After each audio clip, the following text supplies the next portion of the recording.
It takes just 3 steps for Americans with disabilities or special needs to get ready for an emergency. Get an emergency supply kit, make a family emergency plan, and be informed about different types of emergencies.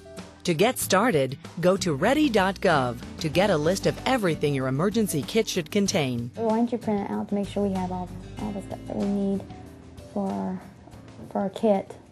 In addition to the items every person needs, be sure to include the special supplies you rely on for your health and safety. I've got your leg brace so in case muscle spasms.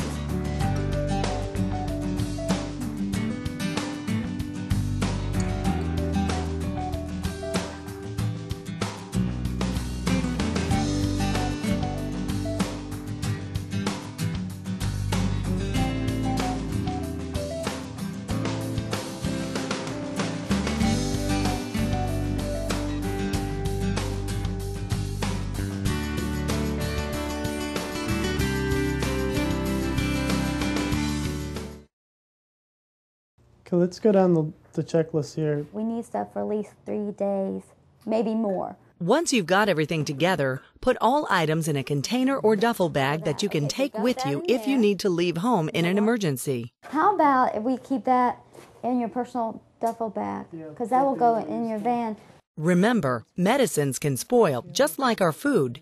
So you should check your kits regularly to make sure your prescriptions haven't expired. So we'll just have to keep in mind to check it at certain times to make sure we're not running out of the expiration date.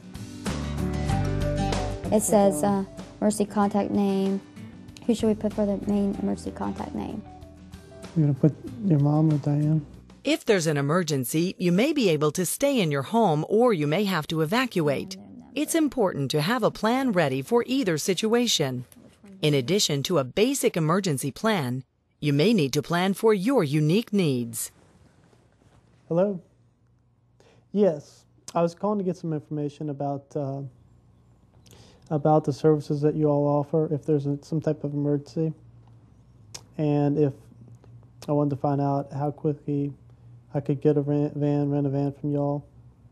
Be fully aware that the services that you may require for transportation or evacuation assistance, access to 911 and fire and emergencies, those may be limited during the emergency operations themselves. So getting ready immediately, the first thing the person needs to do is be aware of their own community, be informed, make a plan, have a kit, and have it personalized for what their own needs may be.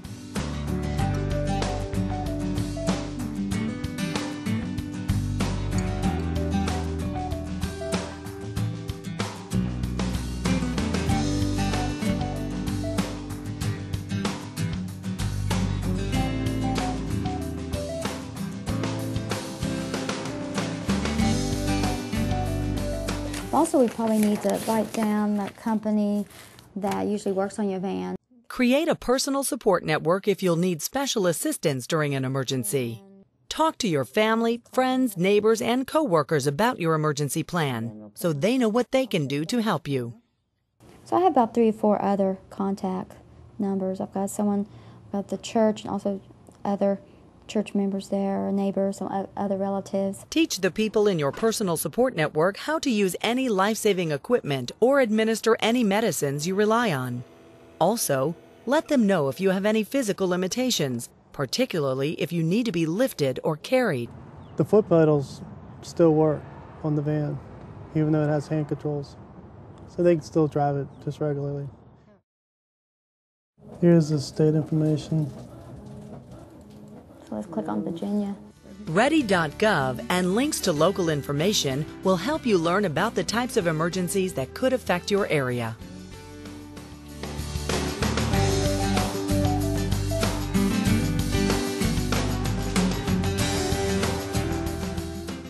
The information will help you know what to do in case of any emergency, natural or man-made. Be prepared to adapt the information to your personal circumstances. You'll find everything you need to prepare yourself and your family for an emergency at Ready.gov. It's as simple as 1, 2, 3.